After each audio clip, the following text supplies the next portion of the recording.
Meus irmãos, que o Senhor seja gracioso conosco mais uma vez e derrame sobre nós a sua graça, a sua bênção, enquanto ouvimos a sua santa palavra. Amém? Vamos abrir a palavra do Senhor. Continuamos a exposição em Atos, capítulo 9, do verso 20 ao 25. Livro de Atos, capítulo 9, do verso 20 ao 25. Nós vimos os últimos dois sermões no livro de Atos, duas conversões improváveis, a conversão do eunuco, através da pregação de Filipe, e a conversão do apóstolo Paulo no caminho para Damasco. Agora nós vamos ver na vida do próprio Paulo marcas dessa conversão. Imediatamente são perceptíveis na vida dele, na vida daquele servo do Senhor. Atos, capítulo 9, do verso 20 ao 25, diz assim a palavra do nosso Deus. E logo pregava nas sinagogas a Jesus, afirmando que este é o Filho de Deus. Ora, todos os que o ouviam estavam atônitos e diziam: não é este que exterminava em Jerusalém os que invocavam o nome de Jesus, e para que veio precisamente com o fim de os levar amarrados aos principais sacerdotes? Saulo, porém, mais e mais se fortalecia e confundia os judeus que moravam em Damasco, demonstrando que Jesus é o Cristo. Decorridos muitos dias, os judeus deliberaram entre si tirar-lhe a vida. Porém, o plano deles chegou a conhecimento de Saulo. Dia e noite guardavam também as portas para o matarem. Mas os seus discípulos tomaram-no de noite e, colocando-o num cesto, desceram-no pela muralha. Que o Senhor nos abençoe mais uma vez com a sua palavra. Vamos orar ao Senhor? Senhor nosso Deus, graças rendemos ao Senhor, Pai, pela palavra bendita do Senhor. Graças te damos também, ó Deus, pelo teu Espírito que em nós habita e que em nós opera. É Ele mesmo, ó Pai, que torna possível a compreensão da tua palavra, visto, Senhor, que todas as nossas faculdades intelectuais, toda a nossa vontade, tudo em nós foi afetado pelo pecado. Mas o Senhor, ó Pai, por sua graça, nos concede o teu Espírito, que habilita-nos, ó Deus, para receber, compreender e aplicar a palavra do Senhor às nossas vidas. Mais uma vez, Senhor, rogamos que o Senhor faça isso por misericórdia do seu nome, ó Pai, por misericórdia do seu povo e para a glória do seu nome, ó Deus. É assim que oramos e te agradecemos no nome de Jesus. Amém e amém. Irmãos, pessoas podem mudar, isso é um fato, mas geralmente as pessoas mudam por razões ou por motivações diversas e às vezes estranhas àquilo que se espera de uma transformação genuína. Pessoas mudam por interesse, pessoas mudam por conveniência, pessoas mudam por obrigação, mudam por necessidade, mudam por ajustamento social, mudam por diversos motivos, por diversas razões. Mas só há uma mudança que é de fato real. A mudança que é real é aquela que é ocorrida pela verdadeira conversão do coração. Quando o Espírito Santo não somente alinha ou ajusta comportamentos, mas ele transforma, ele dá uma nova vida, transforma o coração e muda radicalmente o procedimento, muda radicalmente o proceder. A conversão bíblica é uma obra profunda no coração, realizada pelo Espírito Santo. Deus muda a nossa relação com Cristo, Deus muda a nossa relação com o mundo, Deus muda a nossa relação com as pessoas e Ele especialmente muda a nossa direção na vida. E o exemplo de Saulo, o caso de Saulo, é um exemplo claro dessa transformação nas Escrituras. Antes, Saulo era o perseguidor. Antes, ele combatia o nome de Cristo. Antes, ele matava cristãos. Antes, ele prendia servos de Cristo e os levava presos aos sacerdotes em Jerusalém. Mas depois de encontrar-se com Cristo, a sua vida começou a apresentar evidências visíveis de uma mudança real que é ocorrida no coração pelo Espírito Santo. Os versos que nós acabamos de ler Atos 9, versos 20 a 25, Lucas mostra os primeiros frutos ou as primeiras marcas da verdadeira conversão na vida do apóstolo Paulo. A verdadeira conversão não produz perfeição imediata, isso é claro. Nós todos vamos lutar em toda a nossa vida com algumas questões no nosso coração, com pecados nas nossas práticas, e nós constantemente precisamos recorrer a Cristo como Senhor para nos conceder novamente graça, perdão, misericórdia, para que nós possamos ser transformados dia após dia. Mas é fato que ela produz uma nova direção, que ela produz um novo modo de viver, que ela produz um novo crer.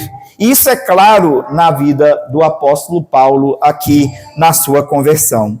A verdadeira conversão produz evidências visíveis na vida do crente. Você não pode afirmar que você foi convertido pelo Espírito Santo de Deus se você não demonstrar evidências claras dessa conversão na sua vida no dia a dia.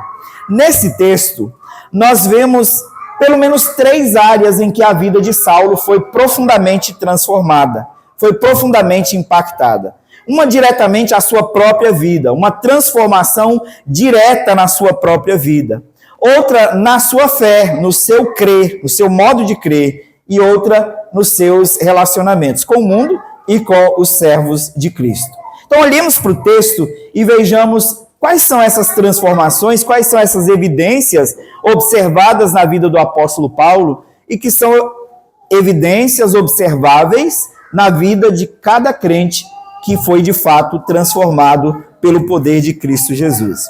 A primeira é: a verdadeira conversão transforma a nossa vida completamente. A conversão de Saulo não produziu apenas uma nova experiência religiosa, e é de fato o que nós temos visto muitas vezes, algumas pessoas não experimentarem conversão, mas apenas experiências no contexto religioso. Gostam do evangelho, se identificam com alguma parte do cristianismo, gostam da convivência com a igreja, têm uma experiência talvez até positiva com a igreja, mas sem ter de fato uma transformação no seu íntimo. A mudança concreta ocorre no coração por meio da obra de Cristo aplicada pelo Espírito Santo, mudando completamente a nossa maneira de viver. Aquilo que nós criamos no mundo muda, aquilo que nós éramos perante o mundo também muda. E aqui nós podemos observar isso na vida de Paulo. Veja o que diz o verso 20. E logo pregava nas sinagogas a Jesus, afirmando que este é o Filho de Deus. Logo após a sua conversão, Saulo começa a pregar a Jesus nas sinagogas, afirmando que ele era o Filho de Deus. A primeira mudança radical a respeito do apóstolo Paulo é uma mudança no seu crer. Até então, até ele encontrar com Cristo no caminho de Damasco, ele acreditava que Jesus era só mais um daqueles perturbadores da paz de Israel. E que os seus seguidores eram pessoas que estavam contradizendo a lei de Moisés, corrompendo a religião verdadeira, e que por isso mereciam ser presas e levadas perante o Sinédrio para serem julgadas e, quem sabe, condenadas, assim como foi o diácono Estevão. Então, esse apóstolo, esse Saulo, que antes cria ser Jesus um perturbador da ordem, que antes cria que os discípulos de Cristo eram aqueles que estavam corrompendo a religião verdadeira, agora afirma crer em Jesus Cristo e prega que ele é o Filho de Deus. Antes ele combatia esse nome. Antes ele combatia aqueles que pregavam esse nome. Agora ele anuncia exatamente aquilo que ele havia perseguido, aquilo que ele condenava. A mudança foi radical no crer do apóstolo Paulo. A mudança foi radical porque Cristo deixou de ser o inimigo da sua religião e passou a ser o centro da sua religião. Cristo deixou de ser o inimigo da fé judaica e passou a ser o centro da sua fé pessoal. Ele se tornou principalmente o centro da sua mensagem. Aqui nós percebemos que quem verdadeiramente encontra com Cristo passa a ter uma nova visão de quem é Jesus Cristo. De fato, talvez você possa até ter admirado a Cristo antes de conhecê-lo como seu Salvador, gostado do seu ensino, gostado do seu caráter, da sua personalidade. E nós temos tido ultimamente no Brasil um retorno a esse gosto pela pessoa, pela obra de Jesus Cristo, especialmente porque há obras sendo escritas a esse respeito. As obras de Augusto Cury, por exemplo, têm feito muitas pessoas que não têm interesse no Evangelho gostarem da pessoa, do modo, da didática de Cristo Jesus. A neurociência também já começou a estudar o comportamento de Cristo, tentar entender a sua mente, e por causa disso, especialmente na área da educação, muitas pessoas têm começado a gostar de Cristo, a desenvolver interesse por Jesus Cristo. Mas interesse por Jesus não é, de fato, verdadeira conversão. Quando nós conhecemos a Cristo como nosso Salvador de fato, a nossa visão a respeito dele muda. Ele não é apenas um ponto de interesse da nossa mente, do nosso intelecto. Ele passa a ser o centro da nossa vida, o centro do nosso crer. O verdadeiro convertido não precisa necessariamente tornar-se um pregador público, alguém que proclama publicamente o Evangelho, mas todo crente precisa crer e confessar, amar e testemunhar a respeito de Jesus. É impossível comprovar a sua fé se você não faz, se você não torna pública, se você não torna público o seu crer. Aqui nós vimos então essa transformação radical na vida do apóstolo Paulo. A conversão muda a nossa relação com Cristo e, consequentemente, muda o que nós cremos a respeito dele. Consequentemente, muda o nosso prazer de falar dele. E nós falamos dele como nosso Senhor, como nosso Salvador, como aquele que transformou a nossa vida, que transformou a nossa história, que transformou o nosso coração. Além de mudar o nosso crer, a gente percebe no texto que a verdadeira conversão muda o nosso ser. Ela muda o nosso crer, mas também muda o nosso ser. Veja o que diz o verso 21. Ora, todos os que ouviam estavam atônitos e diziam: não é este o que exterminava em Jerusalém os que invocavam o nome de Jesus? E para que veio precisamente com o fim de os levar amarrados aos principais sacerdotes? A mudança de Paulo não foi só no que ele cria a respeito de Cristo, mas no seu comportamento em relação a Cristo e em relação àqueles que seguiam a Cristo. As pessoas ficaram admiradas, perguntavam umas às outras: não é este aquele que antes perseguia? Não é justamente este aquele homem que vinha em direção a nós para perseguir os cristãos que se reuniam nas sinagogas? Agora, no verso 20, o texto diz que ele pregava nas sinagogas.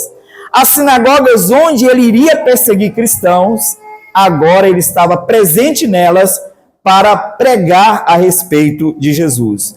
Um novo homem, não mais violento, não mais preocupado em perseguir cristãos, não mais preocupado em calar a voz daqueles que proclamavam Cristo, não mais preocupado em reordenar, segundo a sua perspectiva, a verdadeira religião, eliminando aqueles que estavam pregando contra a verdadeira religião, segundo o seu crer. Agora ele é um novo homem, um novo ser.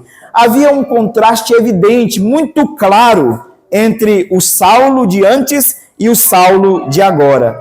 Antes, perseguidor implacável, que estava pronto para levar preso os cristãos. Agora, um pregador, defensor do evangelho e associando-se a cristãos, associando-se àqueles que antes ele perseguia. Antes, ele destruía os discípulos de Cristo, agora ele faz discípulos de Cristo pela pregação do evangelho. Não somente se junta a eles, mas ele prega e conduz outras pessoas a se tornarem discípulos de Cristo. Na verdade, ele passa agora a contribuir para aumentar o número daqueles que anteriormente ele perseguia. E aqui é, de fato, uma mudança no ser de Paulo. O homem perseguidor, implacável, havia sido profundamente transformado pelo poder de Cristo Jesus. Sim, a verdadeira conversão muda o nosso crer e muda o nosso ser. A verdadeira conversão deixa marcas perceptíveis na vida daqueles que foram alcançados pelo Evangelho. Isso não significa perfeição imediata, não significa que você nunca mais vai errar, mas significa uma mudança de direção, uma mudança de vida, uma mudança de perspectiva que é notável perante os outros. A pergunta sua pergunta não deve ser apenas: eu tive uma experiência religiosa, mas a sua pergunta deve ser: Cristo de fato transformou a minha vida? O que ele começou a transformar em minha vida? O que eu cria e o que eu era antes de conhecer a Cristo? O meu crer e o meu ser agora são diferentes? Se o seu crer e o seu ser não são diferentes a partir da sua experiência com Cristo, então você não teve um encontro real com Cristo. Você apenas aprendeu mais a respeito dele, mais alguma coisa a respeito dele. Porque onde há verdadeira conversão, ali começa a haver um novo crer e uma nova maneira de viver. A segunda coisa que nós percebemos no texto é que a verdadeira conversão produz crescimento na fé. E o verso 22, nós vimos claramente isso. A conversão aqui do apóstolo Paulo, a conversão de Saulo, não é o ponto final da vida cristã dele. Conheci a Cristo e agora não preciso de mais nada.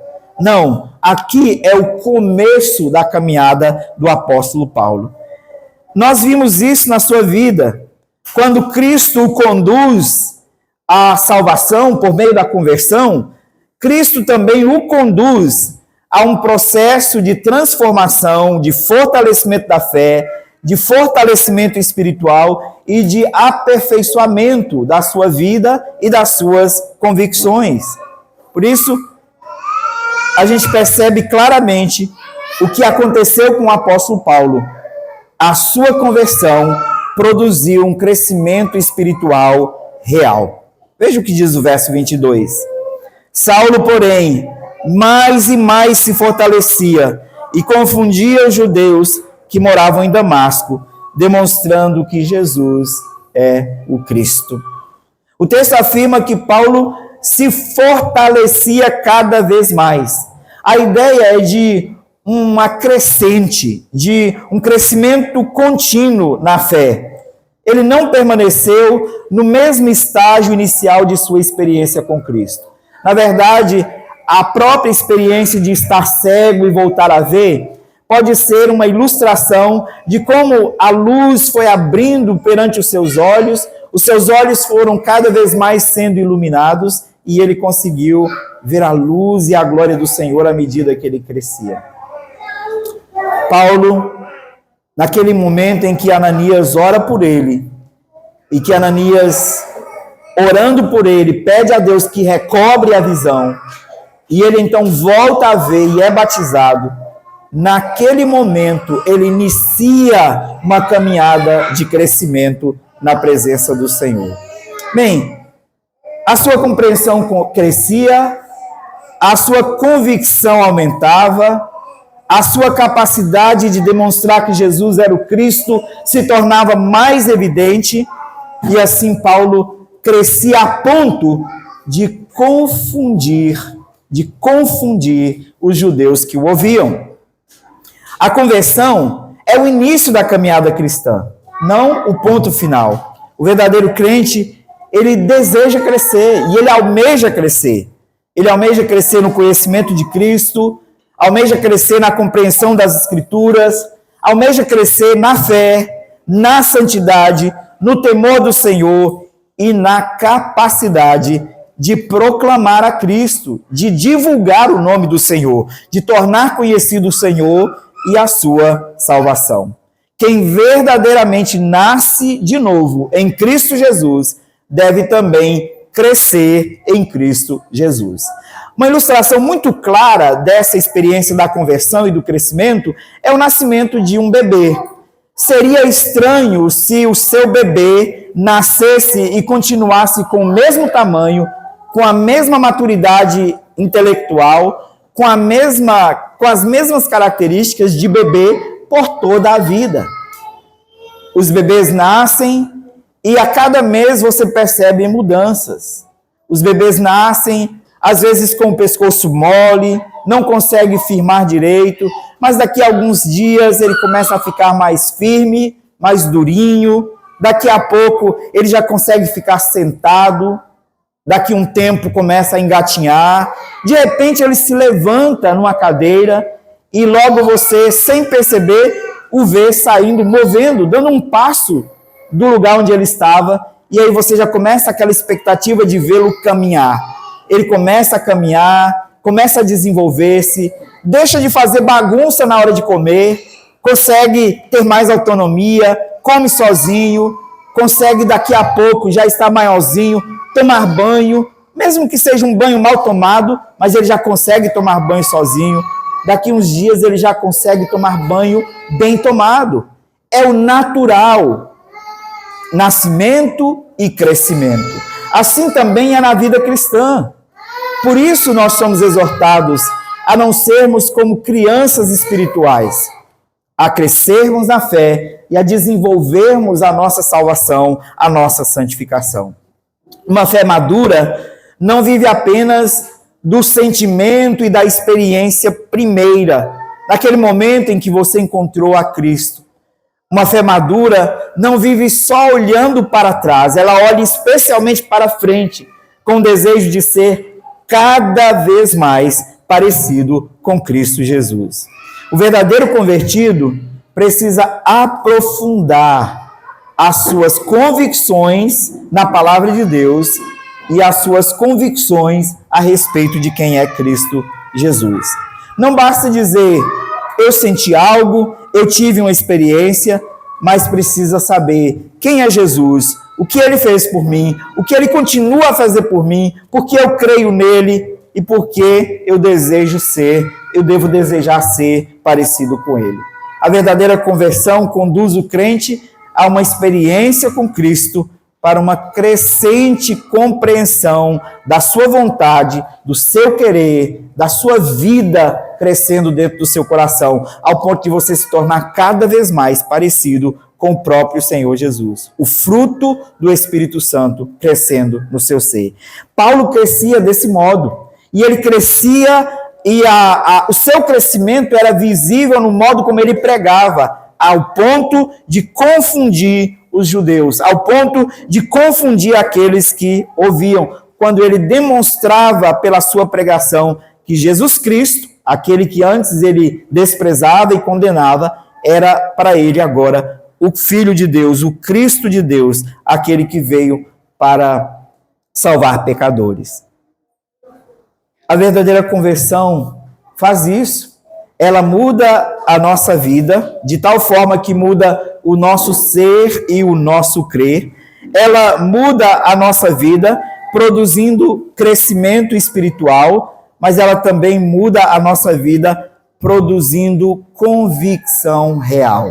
No final do texto, quando Lucas escreve que ele se fortalecia e confundia os que o ouviam, porque ele demonstrava que Jesus é o Cristo, Saulo estava demonstrando aos judeus de Damasco que aquele que ele desprezava agora deveria ser crido. Parecia uma incoerência, claramente parecia uma incoerência, porque até então Paulo era o perseguidor da igreja. Até então ele era aquele que condenava essa mensagem. Até então ele era aquele que defendia veementemente que a mensagem dos cristãos era uma mentira e que ela corrompia a verdadeira religião. Mas agora ele tem uma convicção real. Ele não estava simplesmente contando a sua experiência no caminho de Damasco, mas ele estava relatando quem ele havia encontrado no caminho de Damasco. Havia uma convicção profunda e uma identificação profunda com a pessoa e a obra de Cristo Jesus. Havia uma convicção real de que o Jesus que ele desprezava deveria ser crido. Saulo sabia em quem ele cria. E ele afirma isso depois. Eu sei em quem eu tenho crido. E também sei que ele é poderoso para guardar o meu depósito até aquele dia.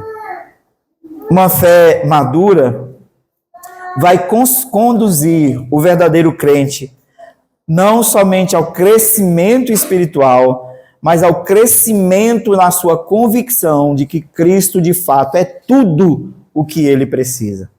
Essa convicção de Paulo cresceu a tal ponto que Paulo chega a dizer: para mim não resta mais nada. Tudo para mim agora é Cristo. Se eu viver, é para Cristo. Se eu morrer, é para Cristo. Quando ele diz: para mim, o viver é Cristo e o morrer é lucro. Logo ele entendeu, ele tinha essa convicção plena de que Cristo era tudo para ele. A terceira coisa que nós vemos no texto é que a verdadeira conversão muda as nossas relações, mudam os nossos relacionamentos no mundo. Ao ser unidos a Cristo, nós somos confrontados sobre o tipo de pessoa que nós não devemos mais comungar e quem são aqueles com quem nós devemos ter comunhão. Também somos lembrados de quem serão os nossos perseguidores e quem serão aqueles que nos acolherão. E com Saulo aconteceu isso. Saulo passa a ocupar uma posição diante das pessoas que era o oposto daquela posição que ele tinha quando ele saiu de Jerusalém com uma carta do Sinédrio na mão.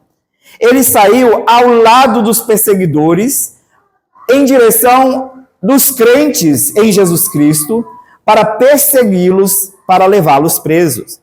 Agora, depois do encontro com Jesus, ele está contra os perseguidores e os perseguidores contra eles, e está agora ao lado dos perseguidos. Ele se torna um dos perseguidos. Aqueles que antes caminhavam com ele, aqueles que antes deram carta para que ele perseguisse os crentes, agora se tornaram também os seus opositores. E enquanto ele fazia o que eles esperavam que ele fizesse, eles eram seus amigos, mas agora ele era perseguido. Do outro lado, aqueles que ele estava pronto a perseguir quando ele saiu de Jerusalém, depois do encontro com Jesus, foram exatamente os que o acolheram. E é o que nós vimos agora nos versos 23 a 25. Em primeiro lugar, a verdadeira conversão colocou Saulo em oposição com o mundo de onde ele veio. E, de fato, a verdadeira conversão nos coloca em oposição com o mundo de onde nós viemos. Versos 23 e 24. Decorridos muitos dias, os judeus deliberaram entre si tirar-lhe a vida. Porém, o plano deles chegou ao conhecimento de Saulo. Dia e noite guardavam também as portas para o matarem. Depois da sua conversão, depois de sua mudança, os judeus começaram a conspirar para matá-lo. Os judeus começaram a perseguir a Saulo. O antigo perseguidor se tornou o perseguido. A sua conversão não tornou a sua vida mais confortável, pelo contrário. Ela trouxe implicações, trouxe pesares de sua identificação com o Senhor Jesus Cristo. Trouxe sofrimento, trouxe oposição. Seguir a Cristo não significa ausência de dificuldades, nunca. Pelo contrário, seguir a Cristo implica oposição, fidelidade ao Evangelho implica perseguição, implica incompreensão, rejeição, críticas, perdas. Nós vamos sofrer. Inevitavelmente, nós vamos sofrer por causa do Evangelho. A verdadeira conversão não está preocupada em perguntar o que Cristo pode fazer por mim, mas especialmente em dizer: eu estou disposto a permanecer com Cristo, mesmo quando isto me custar alguma coisa. Mas nós geralmente falamos isso com muita facilidade depois que nós conhecemos a Cristo. Mas nós de fato devemos sondar os nossos corações, vigiar os nossos corações, porque tantas vezes nós parecemos estar dispostos a sofrer qualquer coisa por Cristo, mas na verdade nós não estamos. Eu me lembro, por ocasião do meu chamamento, um domingo, um sábado comum, reunião de mocidade, e aquele dia em que o pregador parece que congelou e ficava olhando só para você, e parece que ele só falava para você. Não sei se isso já aconteceu com você algum dia. E eu tive a nítida impressão que ele tinha me marcado. E naquele dia ele só falava comigo. E foi um incômodo do início ao fim. Eu tinha os meus planos, meus projetos de vida, e dentre esses projetos não estava ser pastor, não estava ser pregador do Evangelho. No final da pregação, como era comum naquela igreja, havia aquele famoso apelo que eu creio que vocês já viram. E então chamou os jovens que queriam comprometer-se com Cristo, para viver a sua vida para Cristo, para a glória de Deus, que fossem à frente. E eu vi todos os meus amigos indo para frente. Muitos deles indo lá para frente. Vários. E eu permaneci sentado e eu disse: eu não vou. Eu não vou porque esse não é o meu plano. Eu só estou emocionado, né? Não tem nada a ver. Só estou emocionado. E aquele pastor insistia que você deveria entregar a sua vida ao Senhor para servi-lo de todo o coração.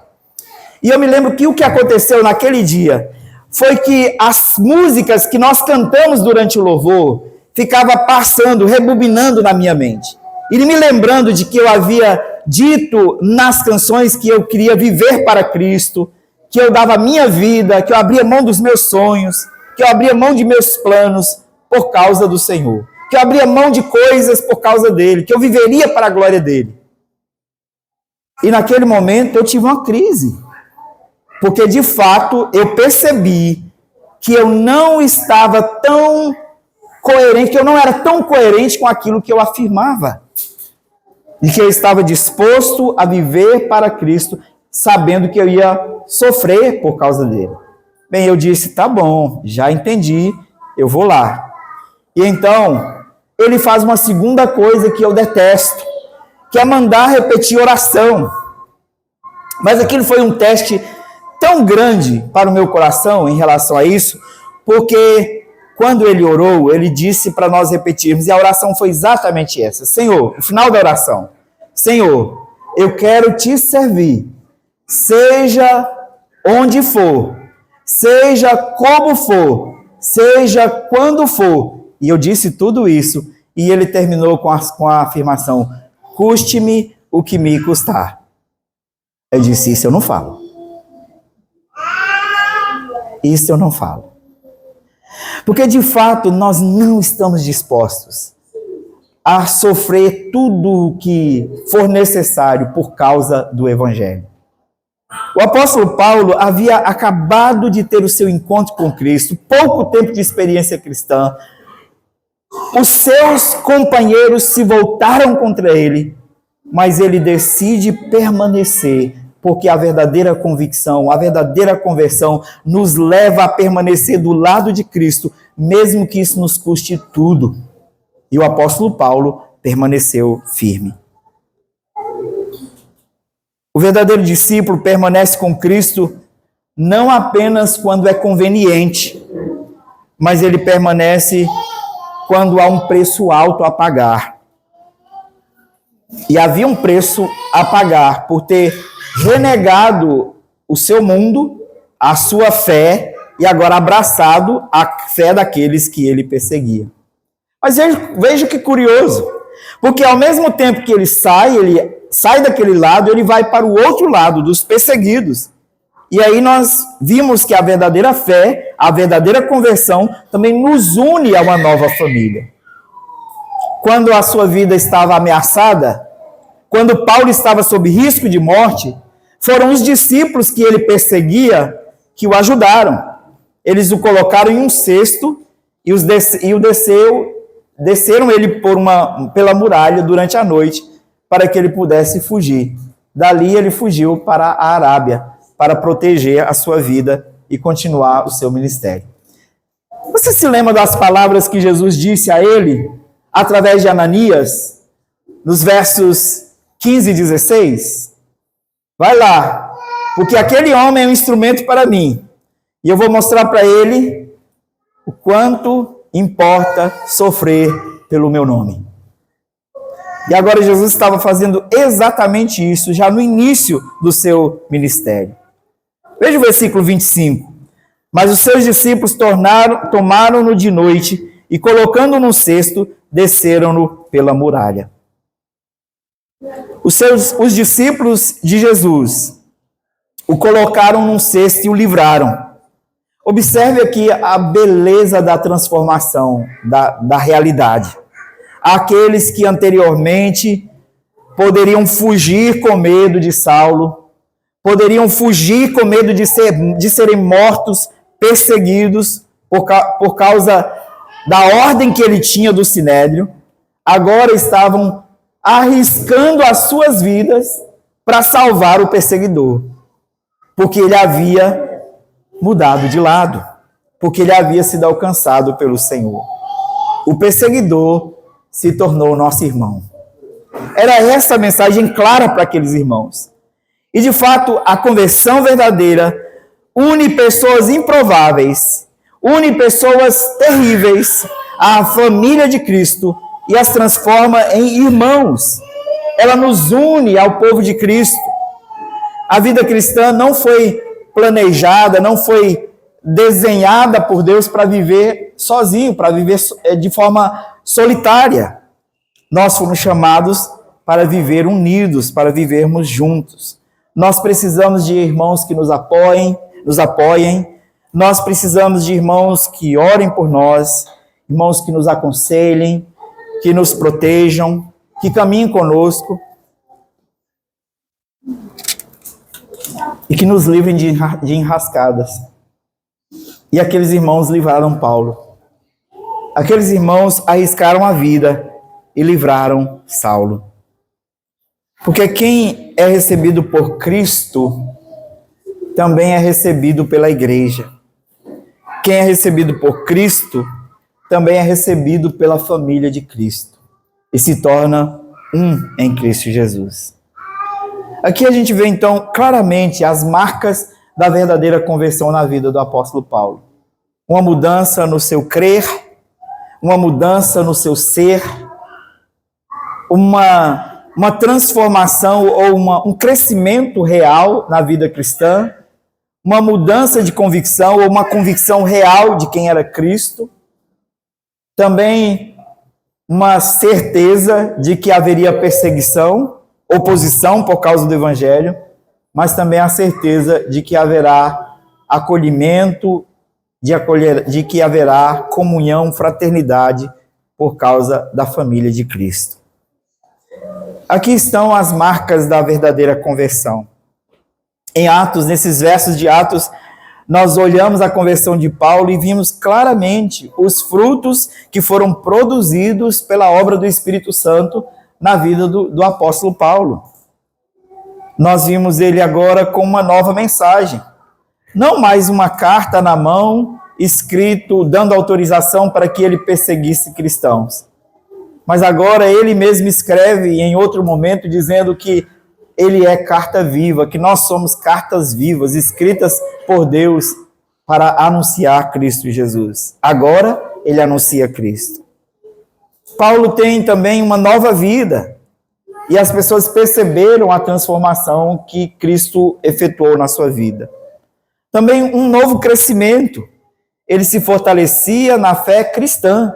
Ele se fortalecia na fé em Jesus Cristo. Uma nova convicção. Ele reconhece Cristo como Senhor, como aquele que foi anunciado no Antigo Testamento. Havia também uma nova disposição de enfrentar a oposição por causa do nome de Cristo. Há também uma nova família. Ele passa a caminhar com os discípulos de Cristo. De fato, a verdadeira conversão vai acrescentar coisas às nossas vidas, de fato. Inclusive perseguições em alguns momentos. Não significa que nós vamos só modificar levemente a nossa velha vida e que nós vamos andar com Cristo fazendo pequenos ajustes para que Ele nos aceite. É uma mudança radical. A transformação de Saulo foi tão radical, que ele não foi mais bem-vindo entre os seus comparsas. Ele não era mais bem-vindo entre os seus antigos irmãos. E ao observarmos a transformação de Saulo, nós devemos olhar para nós mesmos e perguntarmos: quais são as evidências da transformação de Cristo presentes na minha vida hoje? Quais são as evidências ou as marcas da conversão que podem ser percebidas, notadas na minha vida hoje? E talvez você chegue à conclusão de que não há nenhuma ou que há poucas. E é nessa hora que você deve olhar para Cristo e clamar: Senhor, tenha misericórdia de mim, porque eu sou pecador. E talvez eu tenha te conhecido, eu tenho sabido coisas ao seu respeito, mas eu nunca fui transformado pelo Senhor. Por isso, ó Cristo, transforma o meu coração, que o teu Espírito converta o meu coração a ti, que o Senhor me transforme num novo homem, numa nova mulher. Essa deve ser a nossa oração. E mais uma vez, eu quero insistir a vocês, crianças, meninos e meninas. Vocês são filhos de crentes, não são? E eu já lembrei vocês aqui várias vezes que Deus não tem netinhos, Ele só tem filhos. E que você também precisa de conversão. E que você também precisa orar e buscar a Deus e pedir ao Senhor que transforme o seu coraçãozinho. Que Ele ajude que você, ao ouvir a palavra de Deus na escola dominical, ao ouvir a palavra de Deus na pregação, ainda que você não entenda tudo que o pastor está falando, mas que você possa pedir a Deus que te ajude a entender as coisas que são essenciais, que são necessárias para você conhecer a Jesus Cristo como seu Salvador. Jesus salva gente grande, mas Jesus salva criancinha também. Jesus salva pecadores. E todos nós precisamos de conversão verdadeira. Nossa oração é que os frutos de nossa conversão sejam visíveis, tão visíveis nesse mundo, que as pessoas possam conhecer cada vez mais de Cristo Jesus através das nossas vidas, através das nossas palavras, através dessas marcas evidentes da transformação que o Espírito opera em nossos corações. Que Deus nos abençoe e que Ele derrame sua graça sobre nós. Vamos orar? Senhor nosso Deus, bendito seja o teu santo nome, ó Pai. E nós pedimos, ó Pai, que esse tema, que tantas vezes parece ser desnecessário para crentes, quando nós concluímos que se estamos na igreja, é porque somos convertidos. Mas, Senhor, quão necessário tem sido pregar sobre conversão para crentes. Porque muitos têm o nome de crente sem ter o coração de crente. Muitos têm o nome de cristão sem ter o coração e o caráter de Cristo. Ó Deus, livra-nos, Senhor, de ser pessoas que sabem muito sobre Cristo, mas que não conhecem a Ele pessoalmente como Senhor e Salvador. Livra-nos, Senhor, de ser pessoas que têm nome de cristão, mas não têm o nome do Senhor, que não têm de fato compromisso com o Senhor. Ó Deus, livra-nos de engano do nosso coração. E nos conduz, Senhor, se somos de fato teus servos, se somos de fato, ó Deus, teu povo, que o Senhor nos conduza a cada vez mais conhecer a Cristo como Senhor e ao Senhor como único Deus verdadeiro, ó Pai. Esta é a vida eterna. Este é o fim principal do homem, conhecer a Deus para glorificá-lo. E nós pedimos, ó Deus, que o Senhor tenha misericórdia de nós. Converte os nossos corações a Ti, Senhor. Como o profeta escreveu, converte-nos, ó Deus, e seremos convertidos. Converte, Senhor, os nossos corações, nossos pensamentos, nossas motivações. Muda, Senhor, a nossa direção. Faz-nos olhar somente para Cristo, ó Pai. Converte, Senhor, o coração dos nossos filhos. Nós cremos que são Tua herança. Nós cremos que são herdeiros da aliança da fé. Nós pedimos, ó Deus, converte o coração dos nossos filhos, ó Pai. E manifesta, Senhor, em nós e neles as evidências da verdadeira conversão. As evidências da obra perfeita do Espírito Santo em nosso coração. As evidências do nosso crer em Cristo Jesus. Ó Deus, seja gracioso com a Tua igreja e nos conduz, ó Pai, livrando-nos, Senhor, livrando-nos, ó Deus, do engano e da vida que não tem compromisso com o Senhor ou firmeza na Tua presença. Ajuda-nos, Senhor. Nós rogamos no nome santo de Jesus, ó Pai. Amém e amém. Que o Senhor nos abençoe e que Ele derrame sobre nós a sua graça.